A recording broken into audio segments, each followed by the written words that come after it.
The Cy Sims Professor of Finance at Yeshiva University. I haven't been here for very long. Before that, I taught at the University of Chicago, Wharton, Cornell, Yale, NYU, Columbia, Rutgers, and in Israel at Haifa University. Before that, I worked for the media. I was in Kol Israel in Israel, and I was in the army for 4.5 years, including the Yom Kippur War. It's now 40 years to the war.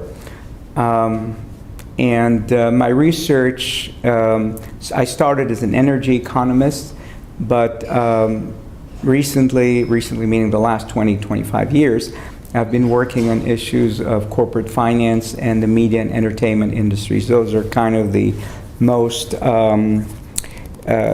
prominent areas that I work in.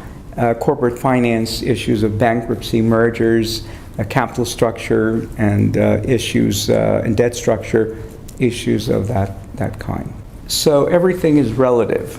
The U.S. is not where it was 6 or 7 years ago. Of course, we got rid of the bubble, which is a good thing. We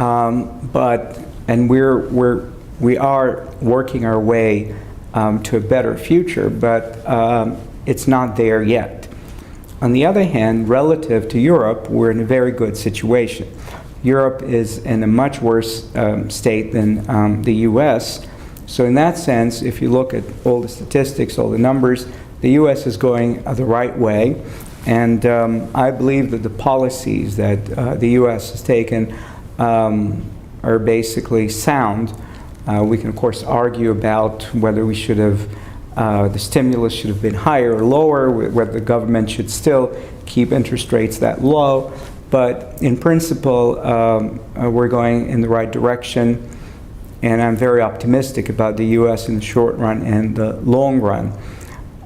In Europe, the situation is much more complicated, and it would take much longer time and very decisive steps in order for Europe to emerge from this crisis. So Greece is a bit of a special case in the Eurozone. First of all, there's some endemic problems in Greece. For example, there's corruption, there's people don't believe in the system. I could cite a study by some of my colleagues in Chicago that shows they looked at data from a bank, and it looks like people are paying the bank more money to pay back their loans than they declare as income. So this is obviously a problem, and this is just a very small study, relatively speaking, but if you project to the rest of the country, then this is a huge problem. So Greece has its own problems, always had its own problems. And one of the issues with Greece, which is also true for other European countries, is that whereas in the U.S. We can print money. So in the worst case scenario, if we have a lot of debt and we decide to get rid of it, we could basically print money. Now, printing money, of course, causes inflation, so that's not something you'd really like to do. But in a worst case scenario, you can print a lot of money and kind of work your way out if you need to. Now, Greece and other European countries cannot print euros, so they actually have much more of a problem this way. And so Greece in itself is too small to cause huge systemic problems, but in Europe, Greece is not the only problem country. There's Spain, to some extent Italy.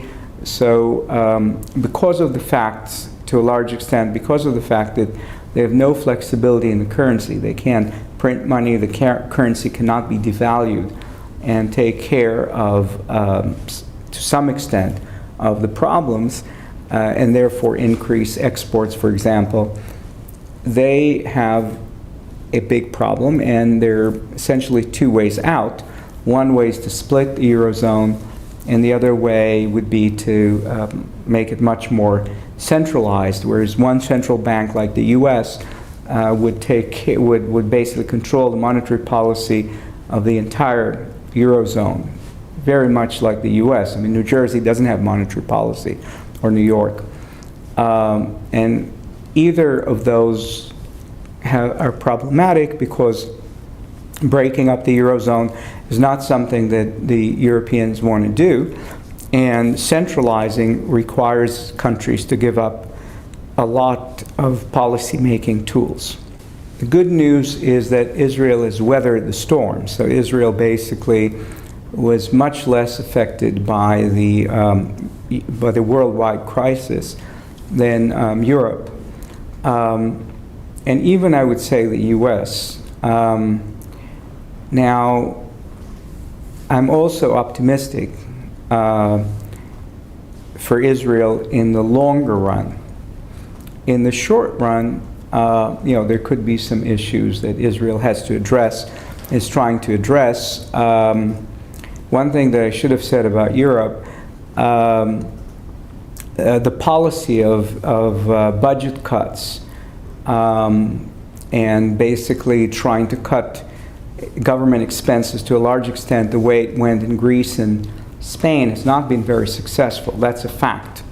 Now, whether we think that if we do further cuts, things will get better, a lot of us don't think that that's the way to go. So austerity and budget cuts do not necessarily help you out in the longer run. So I really am not an expert on the Israeli economy. There are a lot of my colleagues who know a lot more.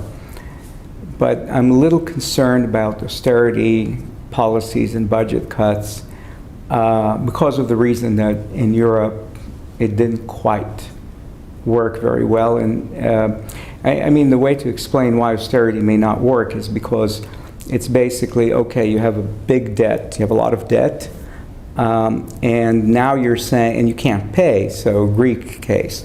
And now you're saying, okay, so I'm going to do a lot of budget cuts and fire a lot of people. So I couldn't produce enough to pay today, and now I'm going to produce even less, and I have even more debt because I'm borrowing more. It just doesn't make any sense in the longer run. Now, in Israel, the situation is different. As I said, I'm not an expert on Israeli policy. I'm always a bit concerned about austerity and budget cuts in times of crisis.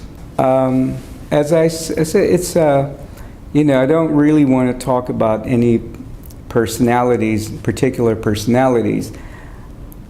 I think it's important that somebody who's leading economic policy will have a basic understanding of basic economics. He doesn't have to be a huge expert in everything, but the thing is that all of us who have different views, economists very often have different views. So for example, if you ask somebody else about the same thing that you asked me, you might get different views as to how to resolve the situation in Europe or the US or in Israel. However, if we talk to each other, we come from the same model. So we can you can go backwards and figure out why I'm saying this and he's saying that. We have different assumptions about specific issues. Now, it's very important that when you look at economic advisors, you understand the basic models and where they're coming from. In other words, distilling the advice to, saying, austerity or, expansion or print money is very difficult if you're not sure why they're saying this. Once you understand why they're saying this, it becomes much easier to make, a decision as to which one of them you're going to apply in the given situation. Since as a policy leader, you have all the data, and you can say, okay, well, I think this guy, his model does not quite fit the situation, so I'm going to go with the other guy. But, the basic models, to my mind, are quite critical in understanding why economists say what they say. And it's a more general point. Very often, economists are quoted, or if they write in the newspapers, it looks like we don't agree in anything. Now, the truth is we agree on a lot of things.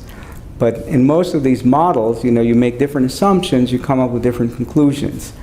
And so it's very important to see what these models are, basically. Once you know that, you're okay. Policies in Israel, because I haven't done a lot of research about the Israeli economy. I have a lot of respect for Jacob Frenkel professionally. He is a very well-respected professional, and he knows what he's doing. Now, whether in terms of the political question, I don't have too many views. Some other work that might be of interest is work on rating agencies. We are working on some follow-up to a study that showed that even the rating of plain vanilla bonds, meaning just regular bonds, was not very accurate, was systematically wrong even before the crisis. The background to this is that during the crisis, there's a lot of talk about the fact that securities that should not get very good ratings got AAA rating, and then investors lost all their money. Now what we're showing is that it's not only then, but even before that, and even for plain vanilla bonds, there were errors. So in a way, one of the interpretations is that one should rely a lot less on these ratings for investment, and in particular for regulatory purposes. In fact, some of these issues were discussed in a meeting of the National Bureau of Economic Research that I took part in last week.